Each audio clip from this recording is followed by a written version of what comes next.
All right, y'all, so I just posted these notes up on, well, YouTube, and you guys are just seeing the video. So make sure to get out a notebook and copy these down. Yes, I prefer this on paper today because, I mean, it's probably going to be difficult for you to draw all these circles on Google Docs, okay? So a few things that I wanted to point out to guide you through. This should not be new information. This is mainly a review day today when it comes to like reawakening middle school stuff for us, okay? So a few things that I wanted to label, and this is what you're going to also do as like your classwork today on your own. So first things first, the middle of the atom is called the nucleus. So I'm just gonna point to it right here. This is called the nucleus. Okay. Important thing here, star. Most of the atom's mass is in the nucleus, okay? And notice that P stands for protons. They are positively charged. The nucleus has protons and neutrons, and both of those together make up the atom's mass, okay? A few other things.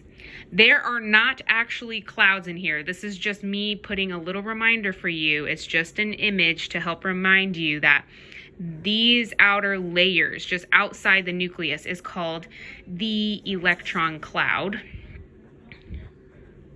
okay? And I'm only pointing this out because, remember, electrons are teeny. We don't know their exact location. They are not in perfect little orbitals like this. They're actually really crazy and all over the place. So the electron cloud is the outside of the nucleus where we predict where electrons would be located. Now, last thing here, and this is super important, okay? So valence electrons, still a type of electron, but so electrons in the outermost energy level or shell. These are called shells, orbitals, energy levels, whatever.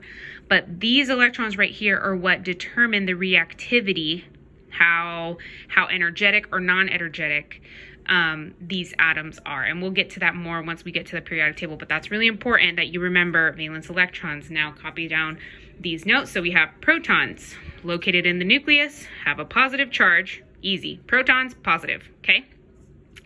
They are 1 AMU, meaning that's their weight. So atoms have their own kind of units, so like grams, pounds, those are units, right? So atoms have their own kind because they're so small that we call it an atomic mass unit, okay? So protons are 1 AMU. Neutrons are easy. Neutrons are neutral, also in the nucleus, also 1 AMU. That's why they carry most of the atom's mass. Now, I tried to fit this all into one page, but I drew too big.